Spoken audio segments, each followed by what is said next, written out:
time to heal and feel, be real. You just gotta take your time, unwind and chill. Cause now it's time to love yourself. Build emotional and mental health. Cause Black woman, it's time to heal and feel, be real.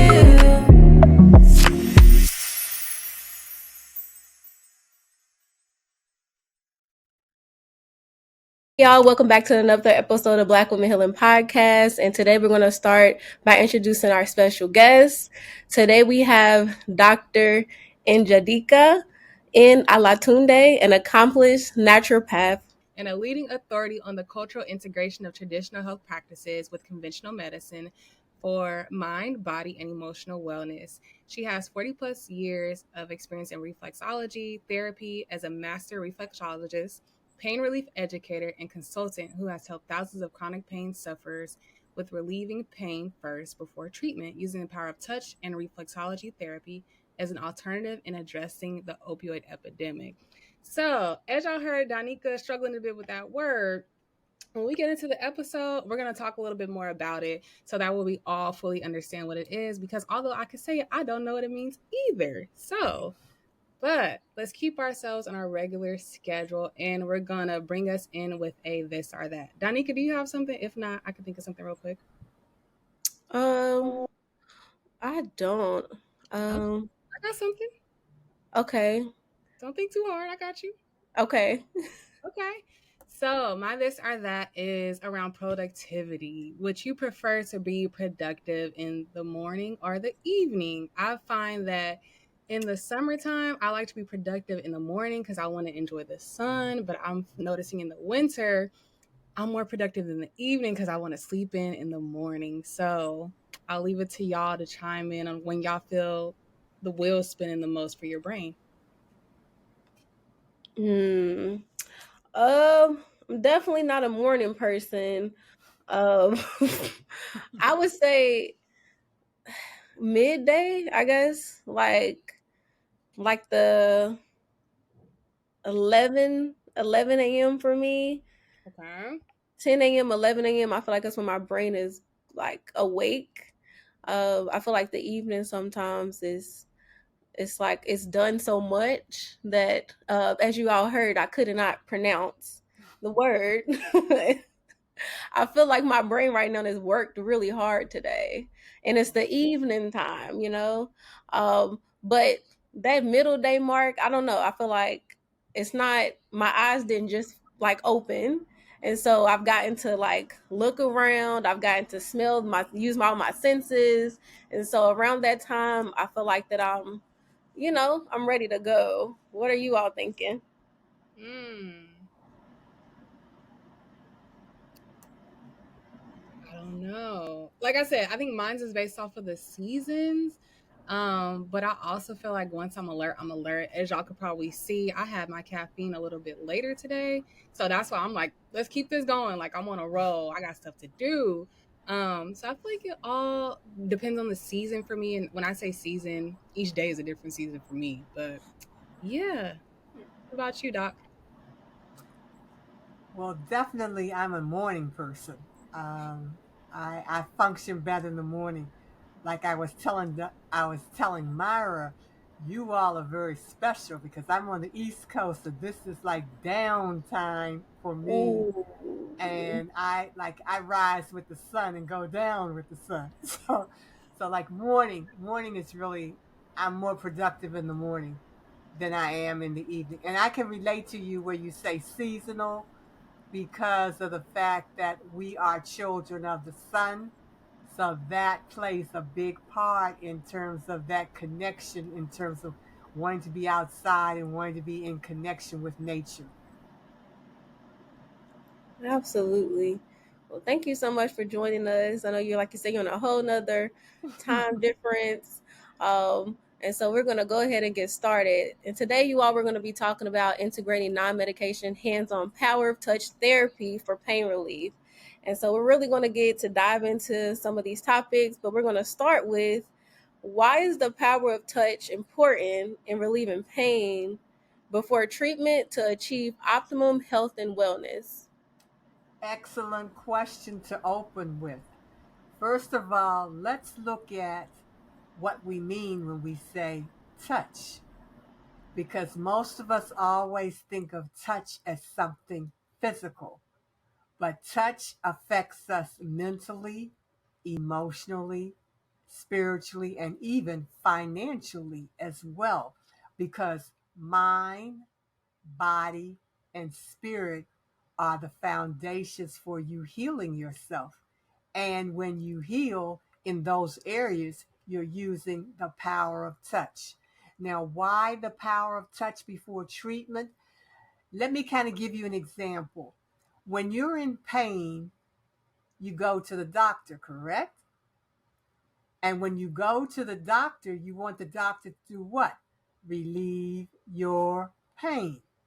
Now, when we talk about healthcare and talk about healthcare practitioners, and I'm talking about doctors, whatever therapy you go to, the bottom line is we as practitioners forget the business side of our service. We only focus on servicing. And I say that to say is when you go to the store to buy something, you know what you want and you go buy it. When you come to the doctor, from the business side, you're buying what? Pain relief. So you want the doctor to relieve you of your pain. But what happens? When you go to the doctor's going to say, you may say, okay, I got an aching back. The doctor's going to say, well, we need to do what? Take tests. And when we take the tests, then we can come back and tell you what we can do. But while they're doing the tests, what do? They give you a prescription for the pain, but they don't know what's causing the pain.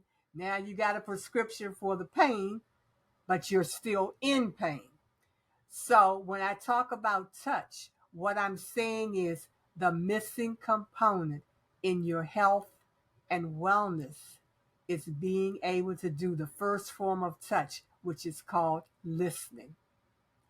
So like when a person comes to me and they're in pain, before we can even talk about what's causing your pain, I have to listen.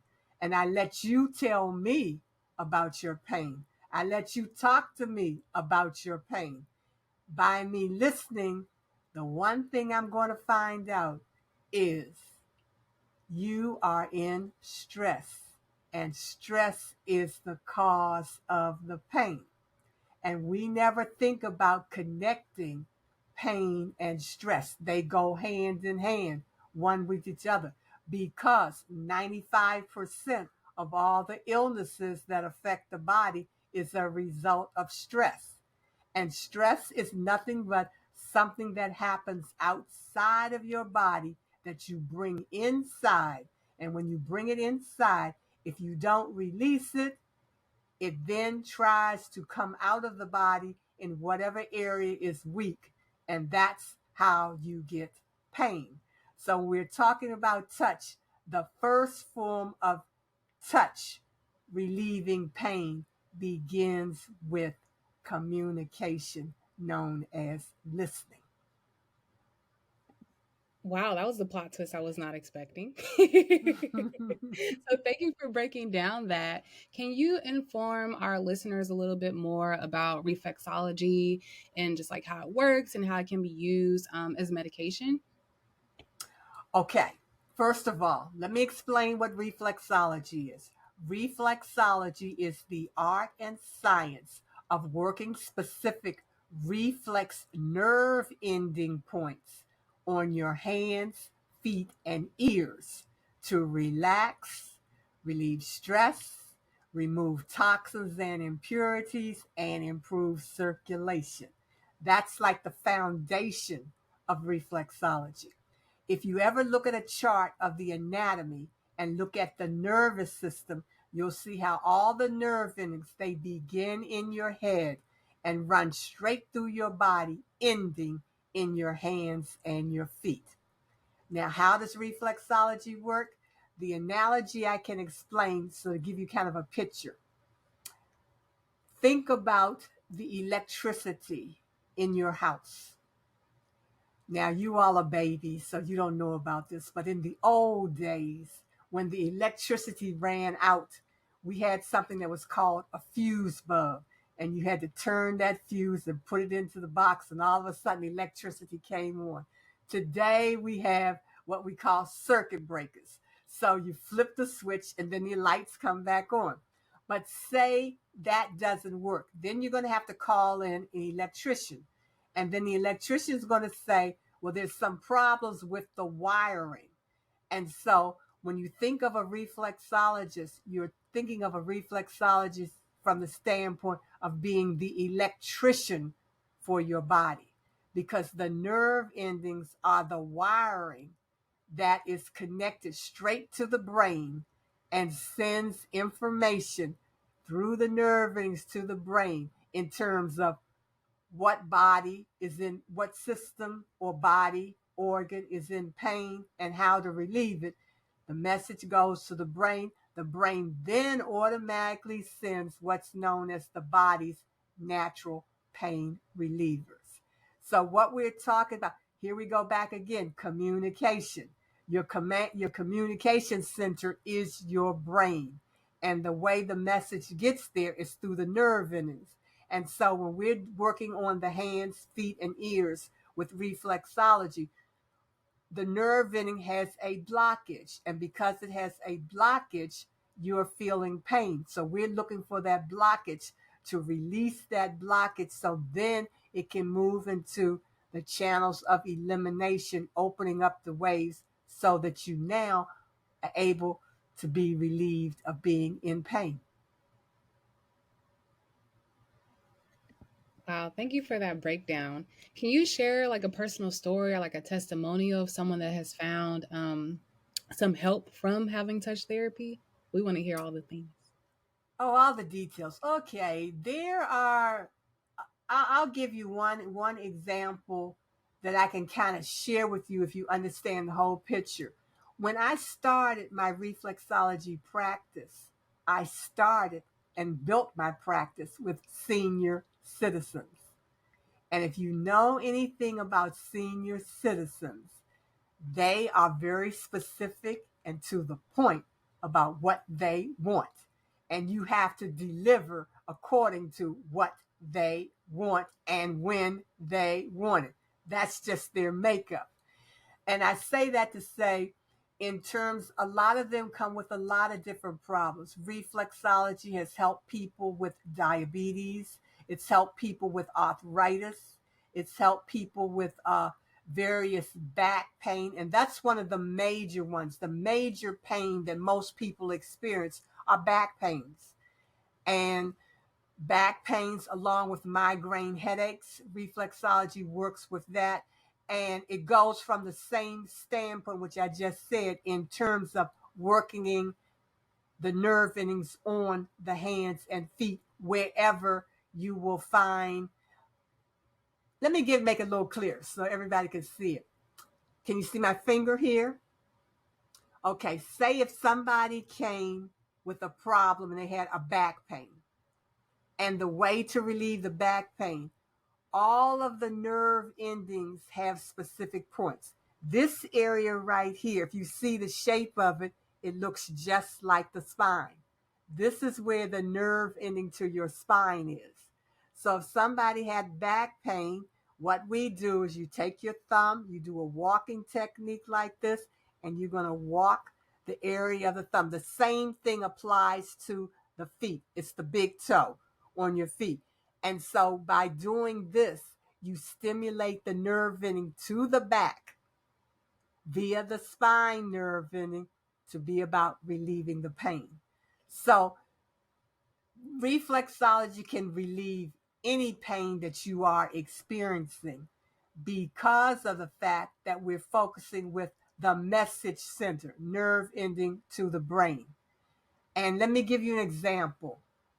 Everybody has done reflexology, but they don't know that they have done it.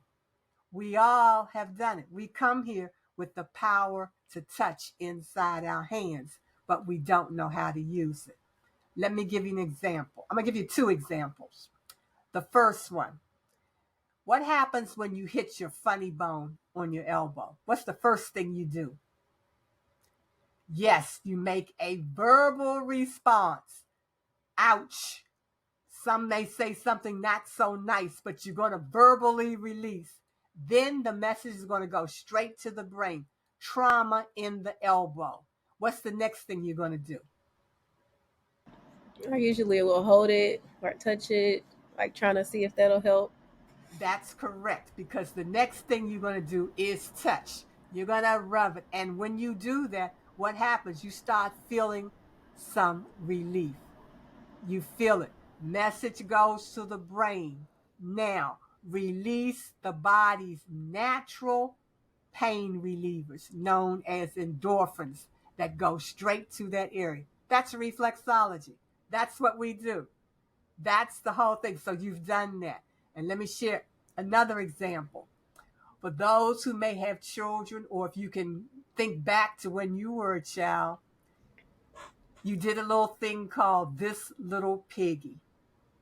And this little piggy is nothing but reflexology, because all of the nerve endings to the head are in the fingers and the toes. And so when you're doing the little circle or moving a little toe backward and forward, you're stimulating the nerve endings in the head. And so for a baby, it may calm them down. They may get real happy, and they may even go to sleep. But that's because you stimulated the nerve endings. Our body has its own mechanisms to heal itself. And so that's how reflexology, wherever the pain is, you can find that particular reflex point on your hands and on your feet. And all you have to do is just start walking that area to be about relieving the pain, which makes it medication free and Thank you. available 24/7. That part. Yeah. Thank you so much for explaining that. Very much so realistic, like in our face examples, right? Like you just saying. What I was thinking about as you were talking about this is one, like how a lot of folks from our culture, they don't, we don't talk about these different types of practices as much, right?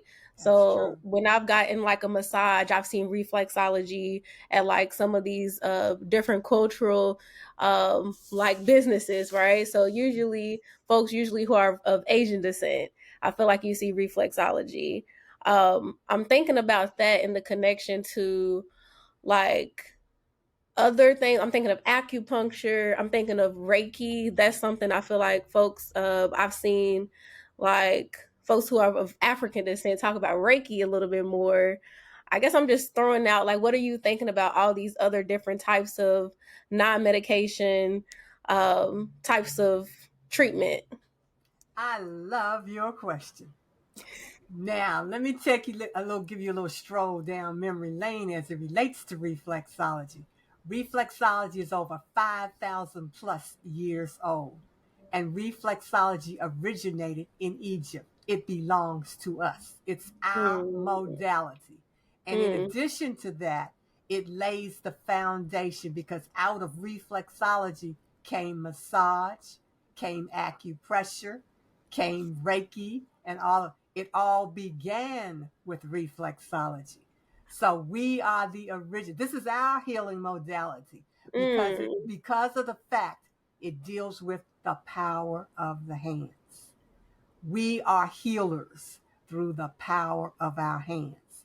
So when you ask about all the other, those the way I can really share with you, think of reflexology. When you opened up, you asked about reflexology before therapy. Think of reflexology as being the first line in relieving pain.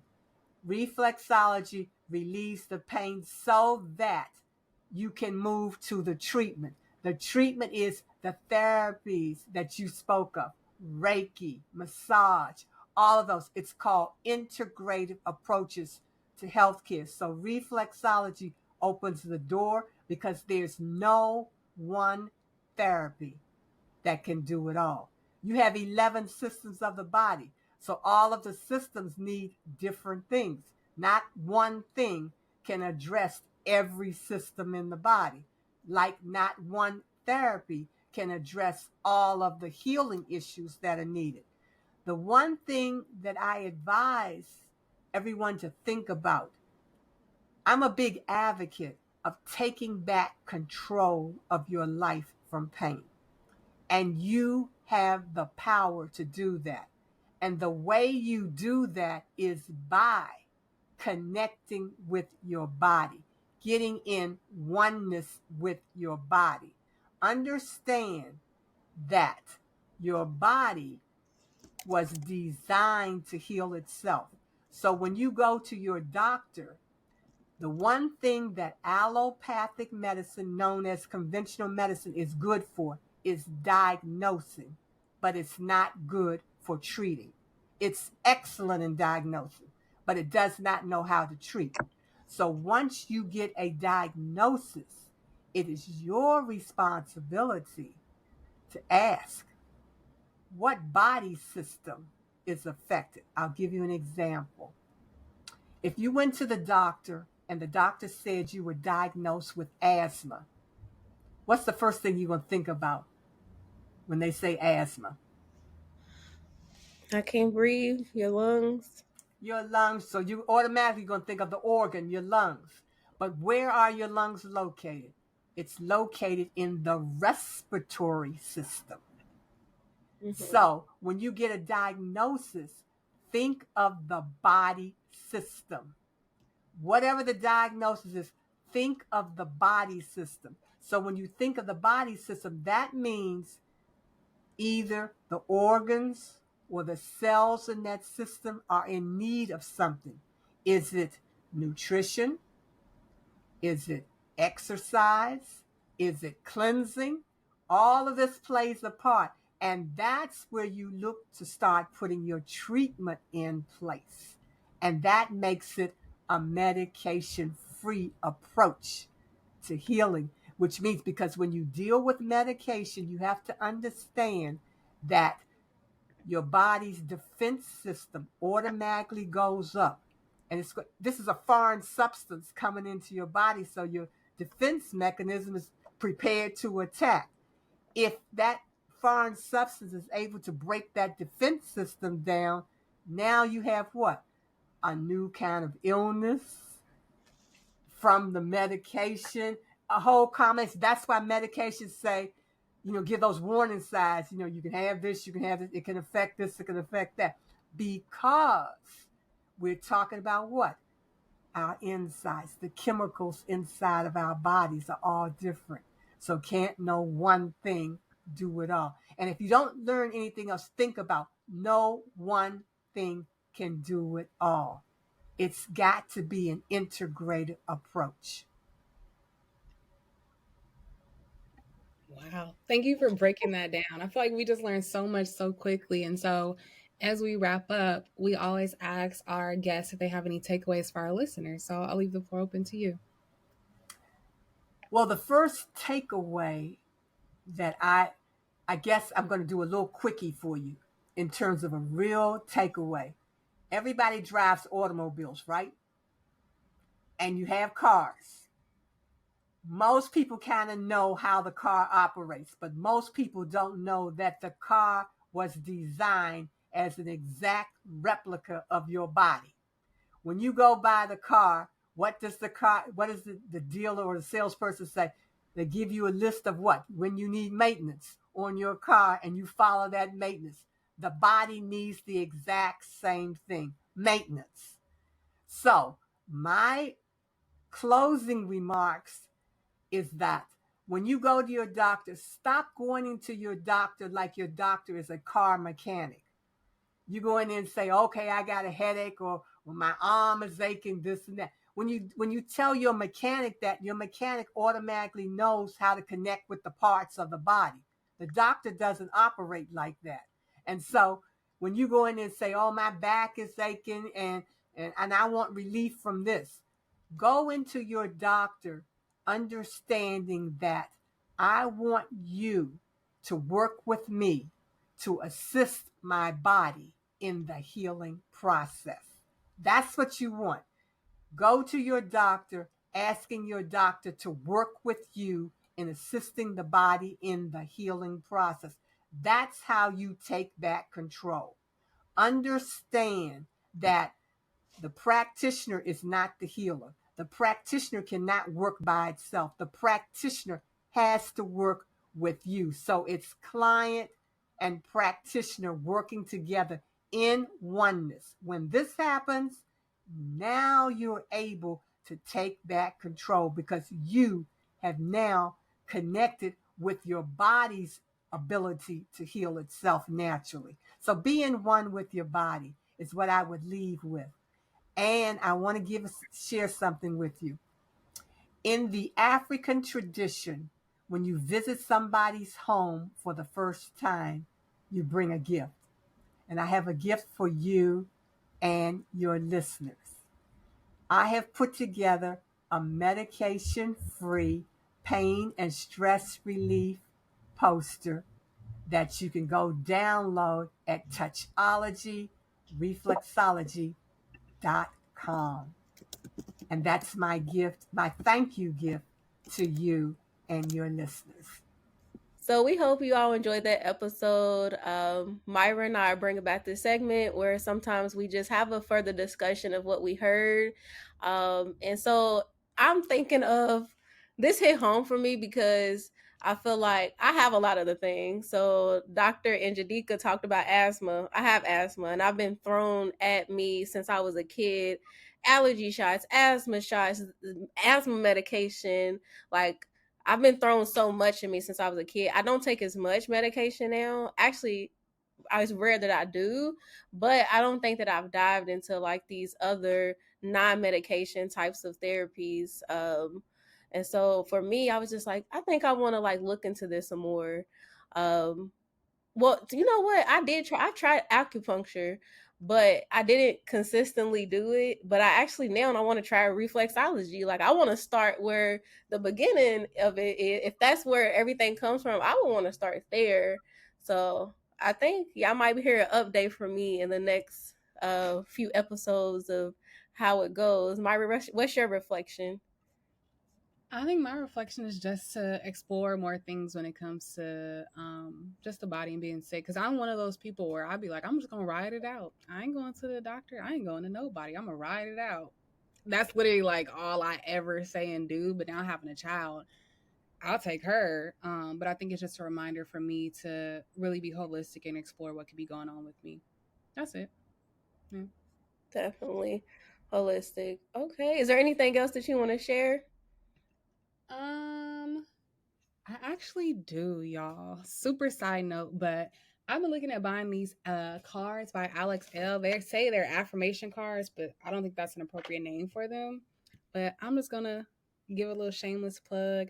They are amazing. They have a bunch of different categories. For my birthday, I had all my friends pull a card from a different category, and we were like ranting and raving on how great it is. Maybe on one of the episodes, me and Donnie could have a conversation about them, but if y'all are needing just like a little pick me up, it poses a statement to you and then it gives you like homework to do on the back of the card. So it's great. So that's just my little shameless plug. But that's all I got for this week's episode of the podcast.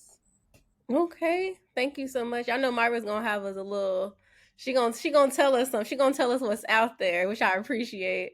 But yeah, thank you all for joining us for another episode of Black Women Healing Podcast. We'll be back with another episode next Monday.